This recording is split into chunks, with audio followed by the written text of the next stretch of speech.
संभाजीनगरमधील बालगृहामधून पळालेल्या मुलींनी जे आरोप केले ते खरे ठरलेत। बालगृहातील कर्मचाऱ्यांवर या मुलींनी गंभीर आरोप केलेत। मुलींच्या खोलीमध्ये सीसीटीव्ही लावून रेकॉर्डिंग केलं जायचं। मासिक पाळी दरम्यान सॅनिटरी नॅपकिन्स देण्यात सुद्धा नकार दिला जायचा। बालकल्याण समिती चौकशीसाठी आली की या मुलींना कोंडून ठेवलं जायचं।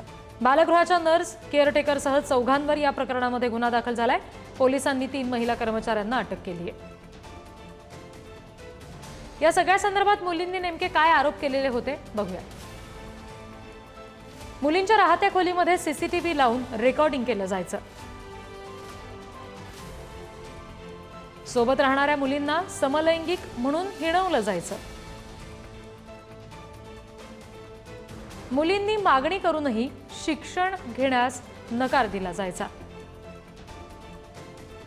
मुलींना आधार कार्ड आणि पूर्वीची शैक्षणिक कागदपत्र मागितली जायची। बालकल्याण समिती चौकशीसाठी आली की या मुलींना कोंडून ठेवलं जायचं। स्टोर रूम मध्ये येणारं साहित्य मुलींना वापरायला दिलं जात नव्हतं।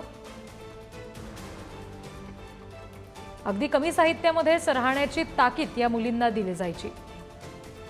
आणखी तपशील घेऊया। प्रतिनिधी सचिन जिरे आपल्याशी जोडले गेले त्यांच्याकडून। सचिन, या सगळ्या मुलींच्या आरोपांना जर का आता इथे तथ्य आढळत असेल तर त्या संदर्भात कठोर कारवाई होणं तितकंच आवश्यक असेल। पोलिसांनी नेमका काय खुलासा केला याबाबत?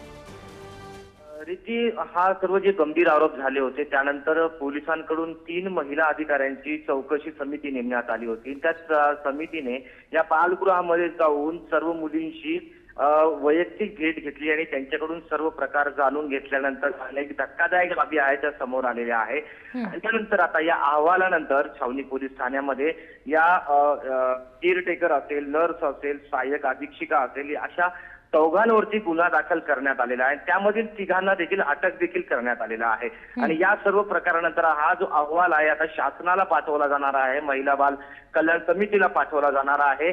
हा जो प्रकार होता धक्कादायक होता। यापूर्वीच आपण पाहिले तर पुढारी न्यूजच्या माध्यमातून अनेक सामाजिक कार्यकर्ते होते, त्यांनी देखील हा प्रकार मांडला होता की फक्त याच बालगृहामध्ये नाही तर राज्यभरातील बालगृहांची थर्ड पार्टी मार्फत चौकशी करण्यात यावी। आणि आता आपण पाहतो की ही ज्या आरोप ज्या मुलींनी केलं होतं त्या आरोपामध्ये आता तथ्य आढळलेलं आहे, गुन्हा दाखल देखील झालेला आहे आणि यात अटक देखील आता झालेली आहे। अगदी धन्यवाद सचिन सगळ्या माहितीसाठी।